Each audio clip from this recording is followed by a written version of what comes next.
Joins me in the studio. Good evening, James. Tom. Now, we're going to start, as we often do, in fact, with faux pas, this time by the President of France during the recent visit of the Chinese President to the Élysée Palace. That's right. Well, it was actually a minister, but it was at the Élysée Palace. Sorry, that was, I'm not sure if that was... No, it was my imagination. I'm sorry. Now, François Hollande is not, he has made some faux pas, but on this occasion, it wasn't the President himself. It was Nicole Bricq, who is a junior minister. She's the Minister for External Commerce. Now, she was coming out from the Élysée Palace after the state dinner, the sumptuous state dinner you would think at the Élysée in honour of President Xi Jinping. Let's take a look at some pictures picked up by the eagle-eyed camera crew. In any case, it's subtitled in French, but she's talking to the Prime Minister and his wife, Jean-Marc Ayrault, and she said it was absolutely disgusting for the Élysée. It was not what you'd expect. I have to say it was disgusting. So she was talking about the meal, Tom, that had been prepared by the chef cuisinier of the Élysée Palace, probably one of the best chefs in the country, you'd imagine. And he had prepared stuffed foie gras, roast chicken landais, with a mushroom tart and a sort of mushroom potato mash, a cheese plate followed by chocolate and caramel-based dessert, Chateau d'Yquem, 1997 for wine, followed by Chateau Lafite and a champagne Dutz from 2005. All in all, you would imagine that would have most people smacking their lips, but clearly Nicole Bricq has extremely high standards. In any case, maybe she got, maybe her plate wasn't as good as the others, who knows. In any case, it did get an awful lot of comment. According to journalists at the French rolling news channel BFM TV, the Élysée Palace is taking it very seriously. There was a crisis meeting between Hollande's cabinet director and the kitchen staff, and apparently she rang up the chef, apologised, and her apology was refused. Oh. Well, maybe the chef agreed with her.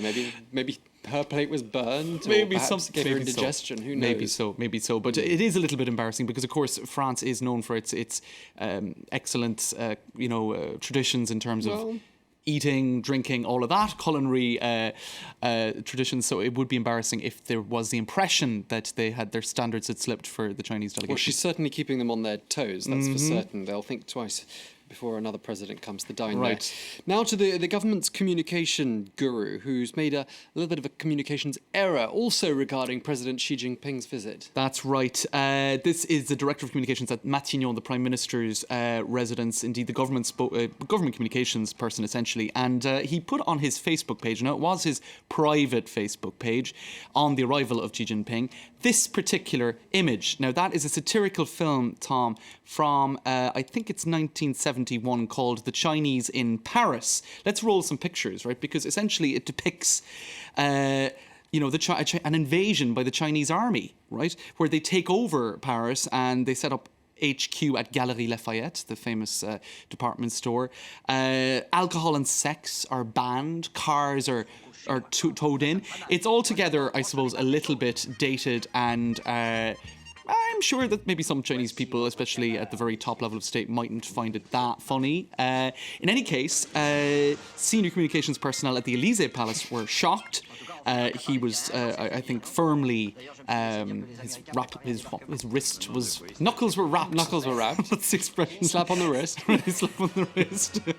Mixing up two expressions. In any case, it was seen as a massive, silly mistake for somebody at a senior level in communications in government to do that. Even though it was a private Facebook page, this was open to hundreds of people, and there were screen grabs. So there you go. What I suppose that film shows, looking at those clips, is that's just how much things have changed. That's right. And in terms of perceptions in particular, I mean, the Chinese, if that was a parody, which might suggest that they weren't taken as seriously, certainly that's a very different state of affairs today with 18 billion worth of commercial contracts, etc. Now, James, you've fallen victim to a bit of photoshoppery over the years, but it appears you're not alone. I'm definitely not. An Italian minister in the German press has had a bit of a photoshopping. What's been done to him? All right, poor Maria Elena Boschi, a very charming-looking woman, and perhaps that was one of the reasons why the next sequence happened to her. You can see there, I'm not sure how clear it is, she was reaching over to sign a document, and somebody decided to paint in details of her underwear. In any case, that began to feature all across the web, including a lot of German press, including Bild, for example. This is the real photo. You can see that it was completely photoshopped. And there has been an awful lot of controversy attached to that. She's the Minister for Constitutional Reforms. I think a lot of people might have had in mind Berlusconi's female ministers. There was one in particular who was chosen, I think, largely for her charms. She was, former model, Maria Carfagna, I believe. So perhaps there is a stereotypical sense of what an Italian female minister looks like. But certainly that's not the impression that Matteo Renzi wanted to give with a very young cabinet, half of whom are women. So certainly that is not the progressive image that the Italian government would want to project. So I'm sure they were not pleased with that doing the rounds of social media and German tabloid press. What were they thinking? Pretty pejorative. Absolutely. Now, lastly, the newspaper of choice for the Muppets. What might this be about, James? Right. Now, it's their new movie, Frog Behind Bars, and apparently the newspaper that is most read in this movie is the Irish Times. Now, there's one newspaper that was particularly pleased with that from a communications point of view. That's the Irish Times themselves, who seemed rather chuffed. Irish Times is newspaper of choice for the Muppets, and you can see there Fozzie Bear holding up the Irish Times with stories such as Europe's Most Wanted Frog, Missing Leprechaun, is another story, and a split in Ulster Unionism, getting a little bit serious with that last story. So there you go, Fozzie Bear reading the Irish Times. Good. Well, that's clearly should be a newspaper read by all. Indeed, intelligent an individuals. informative read. Thank you very much indeed, Thanks, James Tom. Creedon. That was Media Watch. Well, it's time now for Focus here on France 24.